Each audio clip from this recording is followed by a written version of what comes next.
Alors, dans l'actualité de ce vendredi 12 septembre, 5 780 constats d'infraction en une seule journée autour des écoles. C'est incroyable.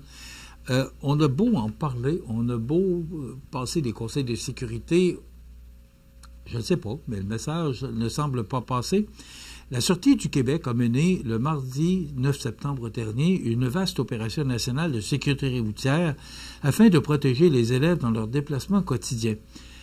Si vous n'avez pas regardé ou entendu le bulletin de nouvelles d'il y a quelques instants, cette mobilisation déployée simultanément sur l'ensemble du territoire a donné lieu à 796 opérations policières ciblant des zones scolaires. Mais écoutez bien les résultats. Le bilan est pour le moins frappant, je pense que le mot est vraiment approprié. 5 780 constats d'infraction ont été remis en une seule journée, dont 2 640 pour excès de vitesse, avec près de 1 454 relevés directement en zone scolaire. Les policiers ont aussi sanctionné 115 conducteurs pour non-port de la ceinture de sécurité, 216 pour utilisation du cellulaire au volant et 2 738 pour diverses autres infractions au code de la sécurité routière. Fait inquiétant, et là c'est vraiment très inquiétant, plus de 70 constats ont été émis pour des automobilistes n'ayant pas respecté l'arrêt obligatoire au panneau d'autobus scolaire. Ces chiffres-là font peur parce qu'on se dit, c'est pas la publicité qui manque, on fait de la publicité, on en parle. Je pense qu'il n'y a pas une journée qu'on ne parle pas de sécurité routière. Il n'y a pas une journée à la rentrée scolaire qu'on ne parle pas d'être prudent aux abords des autobus scolaires. Et pourtant, 70 constats ont été remis pour des automobilistes n'ayant pas respecté l'arrêt obligatoire au panneau d'autobus scolaire. Tout a été dit. Qu'est-ce que vous voulez qu'on vous rajoute? Remaniement ministériel, l'économie doit redevenir la priorité, plaide la Chambre de commerce locale. Bon, mais c'est M. Ritt, le président, Jean-François Ritt, et Mme Robert, Nicole Robert, de la Chambre de commerce locale, et la Fédération des chambres de commerce du Québec, qui ont fait ce constat après le remaniement ministériel. Bon, je vous en ai parlé un petit peu hier aussi. Ce qu'on dit, c'est que le fait qu'on ait 6 ministres de notre région, soit de la région Chaudière-Appalaches ou encore de la région de la Capitale-Nationale, ça nous avantage. Et probablement que M. Legault, c'était son objectif aussi, particulièrement pour le troisième lien et aussi pour ce projet de tramway là, qui fait beaucoup jaser et qui fera encore partie, encore une fois, de la campagne électorale de Québec parce que M. Hamad arrive, qui est candidat à la mairie de Québec, arrive avec un projet de SRB, ce qui avait déjà été présenté sous le règne de M. Labaume.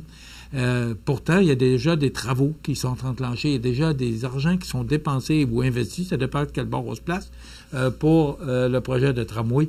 Et on revient encore avec ça. Donc, probablement qu'avec les gens qui sont en place, entre autres, Jonathan Julien, qui était jusqu'au remaniement responsable de la région de Québec, c'est lui qui hérite maintenant du dossier des transports, ou du ministère des Transports. C'est probablement justement parce que M. Legault veut faire avancer le projet. Et M. Drainville, qui est maintenant à l'environnement, probablement c'est qu'on veut, tout en respectant l'environnement, peut-être aller plus vite parce qu'on trouve que les dossiers n'avancent pas à la vitesse grand V dans l'environnement. Alors, c'est à suivre, mais M. Legault se donne 12 mois, n'a pas le choix, parce que les élections seront en octobre 26.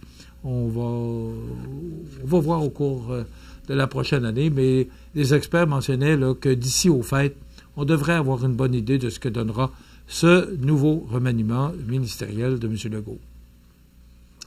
Saint-Pascal de Kamouraska qui met la culture à l'honneur lors des Journées de la culture, c'est naturellement, il y a beaucoup d'événements lors de ces Journées de la culture qui aura lieu là, vers la fin du mois de septembre.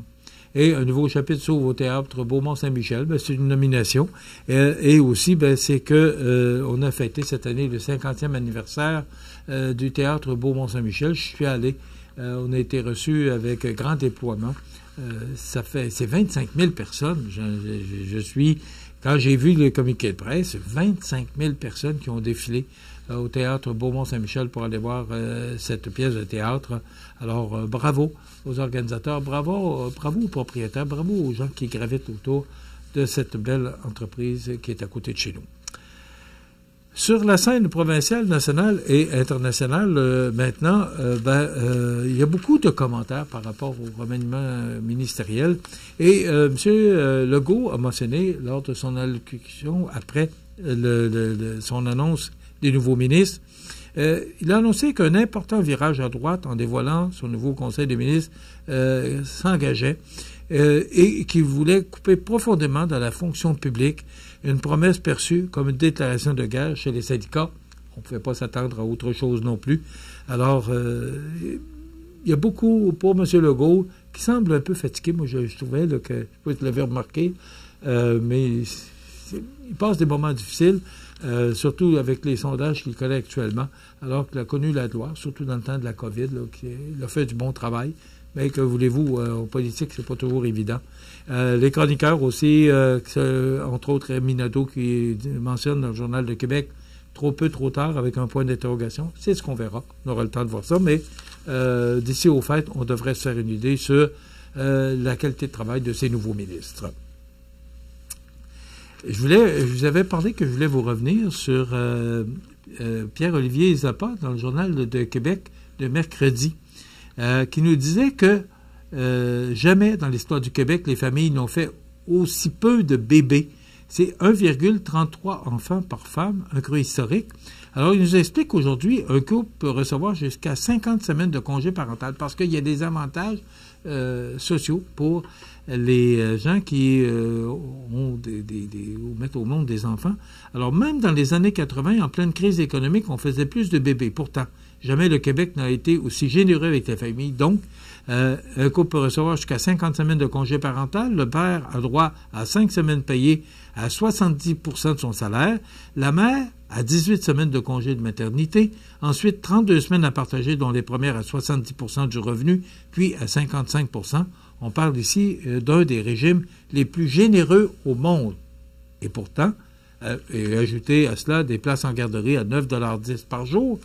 Et pourtant, on est à 1,33 enfants par femme, un creux historique.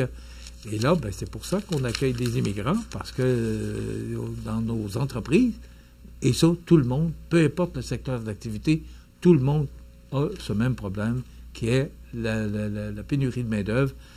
On ne fait pas de bébés. Il ne peut pas y avoir des futurs travailleurs qui seront là pour les entreprises de demain.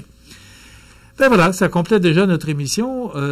C'est la chronique Ancrez-vous avec Jessica Fortier-Lavallée, lundi.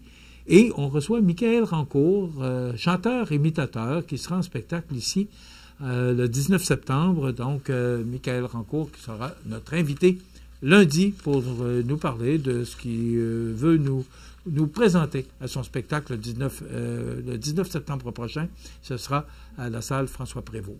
Ça complète. Bon week-end, à lundi.